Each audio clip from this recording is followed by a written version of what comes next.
ಅಂತಕ್ಕಂಥ ಪ್ರಶ್ನೆಯನ್ನು ತಮ್ಮ ಮೂಲಕ ನಾನು ಸರ್ಕಾರಕ್ಕೆ ಕೇಳಲಿಕ್ಕೆ ಬಯಸ್ತೇನೆ. ಎರಡನೇ ವಿಷಯ, ಇವತ್ತು ಬೆಂಗಳೂರಿನಲ್ಲಿ ಕೋಗಿಲು ಲೇಔಟ್ನಲ್ಲಿ ಯಾರು ಅತಿಕ್ರಮ ಪ್ರವೇಶ ಮಾಡಿ ಬೇರೆಯವರ ಜಾಗಗಳಲ್ಲಿ ಜಮೀನಿನಲ್ಲಿ ಗುಡಿಸಲುಗಳನ್ನು ಹಾಕಿದ್ರು, ಅದನ್ನೆಲ್ಲವನ್ನು ತೆರವುಗೊಳಿಸ್ತಕ್ಕಂಥ ಕೆಲಸವನ್ನ ಸರ್ಕಾರ ಮಾಡಿತ್ತು. ನಮಗೆ 3-4 ವರ್ಷದಿಂದ ಒಂದು ವಿಷಯ ಬರ್ತಿತ್ತು, ಈಗಲೂ ಕೂಡ ಅನೇಕರು ಮಾತಾಡ್ತಿದ್ದಾರೆ, ಅಲ್ಲಿ ರೋಹಿಂಗ್ಯಾಗಳು ವಾಸವಾಗಿದ್ದಾರೆ, ಅವರನ್ನೆಲ್ಲ ತಕ್ಷಣ ತೆರವುಗೊಳಿಸಬೇಕು ಅಂತೇಳಿ ಹೋರಾಟಗಳು ಮಾಡಿದ್ದನ್ನು ನಾವು ನೋಡಿದ್ವಿ. ಮೊನ್ನೆ ಕೃಷ್ಣ ಬೈರೇಗೌಡರು ಎಲ್ಲ ಪರಿಶೀಲನೆ ಮಾಡಿದ್ರು, ಶಾಸಕರು ಅಲ್ಲಿಯವರು ಹೋರಾಟಗಳಾಗಿದ್ದನ್ನು ಗಮನಿಸಿದರು. ಮುಖ್ಯಮಂತ್ರಿಗಳಿಂದ ಪರ್ಮಿಷನ್ ತಗೊಂಡು ಅಲ್ಲಿಯ ಜಾಗವನ್ನ ಎಲ್ಲ ಬುಲ್ಡೋಸರ್ಗಳು ಬಿಟ್ಟು ಎಲ್ಲ ತೆರವು ಮಾಡತಕ್ಕಂಥ ಕೆಲಸವನ್ನ ಕಳೆದ ವಾರದಲ್ಲಿ ಮಾಡಿದ್ರು. ಈಗ ಅದಕ್ಕೆ ಬೇರೆ ತಿರುವು ಸಿಕ್ಕಿದೆ. ಕೇರಳದ ಮುಖ್ಯಮಂತ್ರಿಗಳು ಬುಲ್ಡೋಸರ್ ಸಂಸ್ಕೃತಿ ಕರ್ನಾಟಕದಲ್ಲೂ ಬಂದಿದೆ, ಕಾಂಗ್ರೆಸ್ ಮಾಡಿದೆ ಅಂತ ಹೇಳಿದ್ರು. ತಕ್ಷಣ ಅದಕ್ಕೆ ಬೇರೆ ರೀತಿಯ ತಿರುವನ್ನ ಪಡೆದ ಮೇಲೆ ಕೃಷ್ಣ ಬೈರೇಗೌಡರು ತಟಸ್ಥವಾಗಿ ಬಿಟ್ರು. ಯಾಕೆ ಹೇಳಬೇಕಾಗಿತ್ತಲ್ಲ ಅವರು, ನಾನು ಮಾಡಿರೋದು ಸರಿ ಇದೆ, ಹೇಳಲಿಕ್ಕೆ ಅವರಿಗೆ ತಾಕತ್ತಿಲ್ಲ. ಮುಖ್ಯಮಂತ್ರಿಗಳೇ ಪರ್ಮಿಷನ್ ಕೊಟ್ಟಿದ್ರು, ಈಗ ಅವರು ಹಿಂದೇಟ್ ಆಗ್ತಾ ಇದ್ದಾರೆ. ವೇಣುಗೋಪಾಲ್ ಅವರು ಟ್ವೀಟ್ ಮಾಡಿದ್ರು, ನಾನು ಮುಖ್ಯಮಂತ್ರಿಗಳಿಗೆ ಈಗಾಗಲೇ ಮಾಡಿದ್ದೇನೆ, ಅವರಿಗೆಲ್ಲ ಪುನರ್ವಸತಿ ಕಲ್ಪಿಸ್ತಾರೆ ಅಂತ. ಆದ್ರೆ ನಾನು ಕೇಳ್ತಕ್ಕಂಥದ್ದು, ಕೇರಳದವರಿಗೆ ಇಲ್ಲೇನ್ ಕೆಲಸ? ಯಾರಾದ್ರೂ ಕೇರಳದ ಜನ ಬಂದು ಅಲ್ಲಿ ಗುಡಿಸಲಾಕಿದ್ರ? ನಾನು ಹೇಳ್ತೇನೆ, ಕೇರಳದ ಜನರನ್ನ ನಾವು ಕೇವಲವಾಗಿ ಮಾತಾಡೋದಿಲ್ಲ, ಅವರು ವಿದ್ಯಾವಂತರು, ಸ್ವಾಭಿಮಾನಿಗಳು ಇದ್ದಾರೆ. ಕರ್ನಾಟಕದಲ್ಲಿ ಬಂದು ಎಲ್ಲಾದರೂ ಒಂದು ಗುಡಿಸಲಾಕಿದ್ದಾರೆ ಅಂತ ಇವತ್ತುವರೆಗೂ ನಾನು ಕೇಳಿಲ್ಲ. ಆದ್ರೆ ಇಲ್ಲಿ ನಡೀತಾ ಇರತಕ್ಕಂಥ ರಾಜಕೀಯ ಏನು?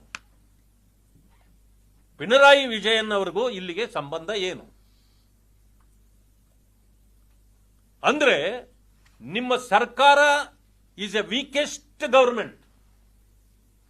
ಕಾಂಗ್ರೆಸ್ ಸರ್ಕಾರ ವೀಕೆಸ್ಟ್ ಗವರ್ಮೆಂಟ್ ಅಂದಮೇಲೆ ನೋಡಿ, ಒಂದು ಕಡೆಯಿಂದ ಗಾಂಜಾ ಮಾಡತಕ್ಕಂಥವ್ರು ಬೆಳೆ ಬೆಳೀತಾ ಇದ್ದಾರೆ, ಫ್ಯಾಕ್ಟರಿಗಳು ಮಾಡ್ತಿದ್ದಾರೆ, ನಿಮ್ಮ ಮೇಲೆ ದರ್ಪ ಮಾಡ್ತಿದ್ದಾರೆ. ಈ ಕಡೆಯಿಂದ ಹೊರ ರಾಜ್ಯದವರು ಕೂಡ ನಿಮ್ಮ ಮೇಲೆ ದರ್ಪ ಮಾಡ್ತಿದ್ದಾರೆ. ಅಂದಮೇಲೆ ನೀವು ಎಷ್ಟು ವೀಕ್ ಇದ್ದೀರಿ? ಆಯ್ತು, ನಾನು ಒಂದು ಮಾತನ್ನು ಹೇಳ್ತೇನೆ.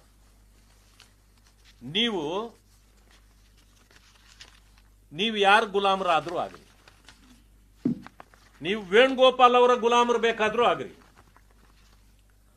ಪಿಣರಾಯಿ ವಿಜಯನ್ ಅವರ ಸರ್ಕಾರದ ಗುಲಾಮರಾದ್ರೂ ಆಗ್ರಿ, ಕಾಂಗ್ರೆಸ್ನವರು, ನಮಗೆ ಅದರ ಬಗ್ಗೆ ಆಕ್ಷೇಪಣೆ ಇಲ್ಲ. ಆದರೆ ನನ್ನ ರಾಜ್ಯದ ಜನರನ್ನ ಗುಲಾಮರಾಗಿ ಇನ್ನೊಬ್ಬರ ಮುಂದೆ ತಲೆ ಬಗ್ಗಿಸುವಂತೆ ಮಾಡಬೇಡ್ರಿ. ನಿಮಗೆ ಆ ಅಧಿಕಾರ ಯಾರೂ ಕೊಟ್ಟಿಲ್ಲ. ನಮ್ಮ ರಾಜ್ಯದ ಜನರನ್ನ ನೀವಿವತ್ತು ಕೇರಳ ಸರ್ಕಾರದ ಮುಂದೆ ನೀವು ಮಂಡಿ ಊರಿ ನಮ್ಮ ಜನರನ್ನ ಅಲ್ಲಿ ಮಂಡಿ ಊರಿಸುವ ಕೆಲಸ ಮಾಡ್ತಾ ಇದ್ದೀರಿ. ಇದು ಗುಲಾಮಗಿರಿಯ ಒಂದು ಹೆಜ್ಜೆ ಅಂತ ಹೇಳಲಿಕ್ಕೆ ನಾನು ಬಯಸ್ತೇನೆ. ಇಷ್ಟಾದ ಮೇಲೆ ನಡೆದಿರ್ತಕ್ಕಂಥದ್ದು ಕರ್ನಾಟಕದಲ್ಲಿ ಈ ವ್ಯವಸ್ಥೆಯಲ್ಲಿ ಅವ್ರು ಯಾರಿಗೆ ಬೇಕಾದ್ರೂ ಸಹಾಯ ಯಾರಾದ್ರೂ ಕೇಳಿದ್ರೆ ಮಾಡಬಹುದೇ ಹೊರತು, ಒಂದು ಸರ್ಕಾರ ಇಲ್ಲಿ ಅಸ್ತಿತ್ವದಲ್ಲಿರುವಾಗ ಮತ್ತೊಂದು ಸರ್ಕಾರದ ಕೆಲಸ ಏನಿದೆ ಇಲ್ಲಿ? ಯಾಕೆ ಅವರು ಈ ರೀತಿ ಅಲ್ಲಿನ ಶಾಸಕರು ಬಂದು ಇಲ್ಲಿ ಭೇಟಿ ಮಾಡಲಿಕ್ಕೆ ನೀವು ಯಾವ ರೀತಿ ಅವರಿಗೆ ಪರ್ಮಿಷನ್ ಕೊಟ್ರಿ? ಯಾಕೆ ಮಾಡಿದ್ರಿ ನೀವು? ಅಲ್ಲಿ ಚುನಾವಣೆ ನಡೀತಾ ಇದೆ ಈಗ 6-7 ತಿಂಗಳಲ್ಲಿ. ಇದಕ್ಕೆ ಅವರು ರಾಜಕೀಯ ತಂತ್ರಗಳನ್ನು ಮಾಡಿದರೆ ನೀವು ಕಮ್ಯುನಿಸ್ಟ್ನವರಿಗೆ ನೀವು ಮಣೆ ಹಾಕ್ತಿದ್ದೀರಿ. Venugopal who is he to interfere in the affairs of Karnataka? ಅವ್ರು MP ಇರ್ಬೋದು, ಅದೇನೇ ಇರ್ಬೋದು, ನಿಮ್ಮ ಕಾಂಗ್ರೆಸ್ ನಾಯಕರು ಇರ್ಬೋದು, ಅವರು ಬಂದು ನಮ್ಮ ಅಡ್ಮಿನಿಸ್ಟ್ರೇಷನ್ ನಲ್ಲಿ ಮುಖ್ಯಮಂತ್ರಿಗಳಿಗೆ ಹೇಳಿದ್ದೀನಿ ವ್ಯವಸ್ಥೆ ಆಗುತ್ತೆ. ಮಾನ್ಯ ಮುಖ್ಯಮಂತ್ರಿಗಳೇ, ನೀವೇ ಪರ್ಮಿಷನ್ ಕೊಟ್ಟು ಡೆಮಾಲಿಷನ್ ಮಾಡಿಸಿರೋದು. ಮಾನ್ಯ ಜಮೀರ್ ಅಹ್ಮದ್ ಅವರು ನಿನ್ನೆ ಭೇಟಿ ಕೊಡ್ತಾರೆ. ಏನ್ ಹೇಳಿದ್ದವರು? ಕಲ್ ಶಾಮ್ ತಕ್ ಆಪ್ಕೋ ಮೀಟಾ ಏನದು मीठा खबर मिल जाएगा, गुड न्यूज, मीठा खबर मिल जाएगा. क्या खबर वो? ಅಂದ್ರೆ ಇದೆಲ್ಲ ವ್ಯವಸ್ಥಿತ ಪಿತೂರಿ ಅಂತ ಕಾಣಲ್ವೇ ಸರ್ಕಾರದಲ್ಲಿ? ಎಲ್ಲೋ ಯಾರೋ ಆಸ್ತಿಗೆ ಕಬ್ಜಾ ಮಾಡಿದ್ದವ್ರನ್ನ ಇವತ್ತು ನೀವು ತೀರ್ಮಾನ ತಗೊಂಡು ಅವರಿಗೆ ತಂದು ಒಳ್ಳೆಯ ವಸ್ತುಗಳನ್ನು ನೀವು ಕೊಡ್ತೀರಿ ಅಂತಂದ್ರೆ ಅವ್ರು ಯಾರು ಮೊದಲು ಅಂತ ನೀವು ಗಮನಿಸಿದ್ದೀರಾ? ಅವರು ನಿಜವಾಗ್ಲೂ ಕರ್ನಾಟಕದವರ? ಕರ್ನಾಟಕದಲ್ಲಿ ಎಷ್ಟೋ ಜನರಿಗೆ ಇವತ್ತು ವಸತಿ ಇಲ್ಲ. ಈ ಸರ್ಕಾರ ಬಂದ ಮೇಲೆ ಒಂದು ಮನೆ ಕಟ್ಟಿಕೊಟ್ಟಿಲ್ಲ ಯಾರಿಗೂ. ನಮ್ಮ ಸರ್ಕಾರದಲ್ಲಿ ಯಾವ್ಯಾವ ಸ್ಯಾಂಕ್ಷನ್ ಆಗಿತ್ತೋ ಇನ್ನೂ ಅವೇ ಕಂಪ್ಲೀಟ್ ಮಾಡಿಲ್ಲ ಇವರು. ಅವು ಆಗಿರೋವನ್ನ ಈಗ ಎಲ್ಲೆಲ್ಲಿ ನೀವು ಡೆಮಾಲಿಷನ್ ಮಾಡಿದ್ರಿ ಅವ್ರಿಗೆ ತಂದು ಕೊಡ್ಲಿಕ್ಕೆ ನೀವು ಈಗಾಗಲೇ ಪ್ಲಾನ್ ಮಾಡ್ತಾ ಇದ್ದೀರಿ. ಹಾಗಿದ್ದ ಮೇಲೆ ನೀವೇ ಕಾನೂನನ್ನ ಬ್ರೇಕ್ ಮಾಡ್ತಾ ಇದ್ದೀರಿ. ಈಗ ಅಲ್ಲಿ ಡೆಮಾಲಿಷನ್ ಆದ ತಕ್ಷಣ ಬೇರೆಯವರು ನಿಮಗೆ ತಾಕೀತು ಮಾಡಿದ್ರು ಅನ್ನೋ ಕಾರಣಕ್ಕೆ ನೀವು ಅವ್ರಿಗೆ ಮನೆ ವಸತಿ ತಂದು ಕೊಡೋದಾದ್ರೆ, ಇಲ್ಲಿವರೆಗೂ ಎಷ್ಟು ಕಡೆ ವಸತಿಗಳನ್ನ ನೀವು ಹಾಳು ಮಾಡಿದ್ದೀರಿ, ಯಾರ್ಯಾರೋ ಅವರ ಮನೆಗಳನ್ನ ಕೆಡವಿದ್ದೀರಿ, ಬುಲ್ಡೋಸ್ ಮಾಡಿದ್ದೀರಿ, ಅವ್ರು ಯಾರೇ ಇರಲಿ ಅವ್ರಿಗೂ ಇವತ್ತು ನೀವು ಮನೆಗಳನ್ನ ಕೊಡಬೇಕಾಗತ್ತೆ. ಇವ್ರಿಗೆ ಮಾತ್ರ ಅಲ್ಲ, ಯಾಕಂದ್ರೆ ಇವರೇನು ಎಲ್ಲಿಂದ ಬಂದ್ರು? ಇವರು ಬಾಂಗ್ಲಾದೇಶದವ್ರಿಗೆ ನೀವು ಮನೆ ಕೊಡೋದಾದ್ರೆ ಇಲ್ಲಿ ಮನೆ ಕಳ್ಕೊಂಡವರ ಗತಿಗಳು ಏನಾಗಿರ್ಬೇಕು? ಇವತ್ತು ಎಲ್ಲೆಲ್ಲಿಂದಲೋ ಬಂದವ್ರೆ, ಕರ್ನಾಟಕದವರು ಬಂದಿದ್ದಾರೆ, ಅಲ್ಲಿ ಕೆಲವು ದಲಿತ ಕುಟುಂಬಗಳು ಬಂದಿವೆ. ನಿರ್ಗತಿಕರಿದ್ರೆ ಅವ್ರಿಗೂ ಕೊಡಿ, ನಾವು ಬೇಡ ಅನ್ನೋದಿಲ್ಲ. ಆದರೆ ಹೊರ ರಾಜ್ಯ ಹೊರ ದೇಶದಿಂದ ಬಂದು ಅಲ್ಲಿ ಗುಡಿಸಲುವಾಸಿಗಳಾಗಿದ್ರೆ ಅವರಿಗೆ ಕೊಡಬೇಕು ಅಂತಕ್ಕಂಥ ಕಾನೂನು ಇಲ್ಲ. ನೀವು ಹೊಸ ಕಾನೂನು ಸೃಷ್ಟಿ ಮಾಡಲಿಕ್ಕೆ ಹೊರಟಿದ್ದೀರಿ. ಇದನ್ನು ಮಾಡಿದ್ದೇ ಆದ್ರೆ ಇದುವರೆಗೂ ಎಷ್ಟು ಸಾವಿರ ಅಥವಾ ಲಕ್ಷಗಟ್ಟಲೆ ಜನ ಕರ್ನಾಟಕದಲ್ಲಿ ಈ ರೀತಿ ತೊಂದರೆಗೆ ಬಂದಿದ್ರೋ, ಸ್ಲಮ್ಗಳನ್ನು ಒಡೆದಾಕಿ ನೀವು ಅವರನ್ನು ಎತ್ತಂಗಡಿ ಮಾಡಿಸಿದ್ರೋ, ಎಲ್ಲರಿಗೂ ಇವತ್ತು ನೀವು ಮನೆ ಕೊಡಬೇಕಾಗತ್ತೆ. ಎಲ್ಲಕ್ಕಿಂತ ಮಿಗಿಲಾಗಿ ನೀವು ಯಾರು ಅಂತ ಮೊದಲು ಪರಿಶೀಲನೆ ಮಾಡಿ. ಅವ್ರನ್ನ ಹೊರ ರಾಜ್ಯದವರಿಗೆ ಹೊರ ದೇಶದವರಿಗೆ ನೀವು ಕೊಡಬೇಕು ಅಂತ ಏನು ಕಾನೂನಿನಲ್ಲಿಲ್ಲ. ಇದನ್ನ ಮೊದಲು ಅಲ್ಲಿ ಯಾರು ಹಣ ಈಸ್ಕೊಂಡು ಮನೆಗಳು ಇದು ನಿಮಗೇನೆ ಕಟ್ಟಿಸ್ಕೊಡ್ತೀವಿ ಅಂತೆಲ್ಲ ಮಾರಾಟ ಮಾಡಿದ್ದಾರೆ, ಇದೆಲ್ಲ ಇದೆ ಅಲ್ಲಿ. ಅವನ್ಯಾರು ಹುಸೇನೋ ಏನೋ ಅವ್ರ ಹೆಸರು, ವಸೀಂ ಅರೆಸ್ಟ್ ಮಾಡಿದ್ರ ಅವ್ರನ್ನ?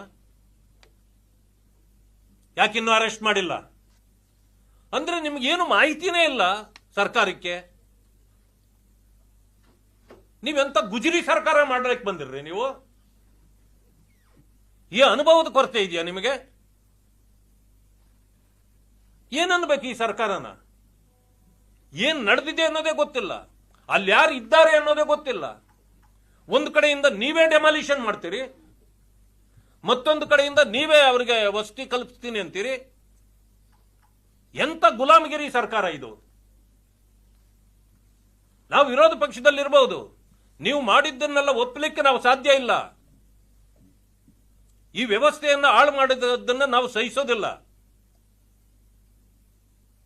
ಸಂವಿಧಾನದ ತಳಗಡೆ ಎಲ್ಲರೂ ಕೆಲಸ ಮಾಡಬೇಕಾಗಿರೋದು ಇದೆ. ನಿಮ್ಮದೇ ರೀತಿಯ ಕಾನೂನುಗಳನ್ನು ನೀವು ಮಾಡಿ ವ್ಯವಸ್ಥೆಯನ್ನ ಹಾಳು ಮಾಡ್ತಕ್ಕಂಥ ಕೆಲಸವನ್ನ ನೀವು ಮಾಡಬಾರದು. ನೀವು ಇವತ್ತು ಕೊಡಿ, NIAಗೆ ಒಪ್ಪಿಸಿ ಈ ಕೇಸನ್ನ, ಅವರು ಪರಿಶೀಲನೆ ಮಾಡಲಿ.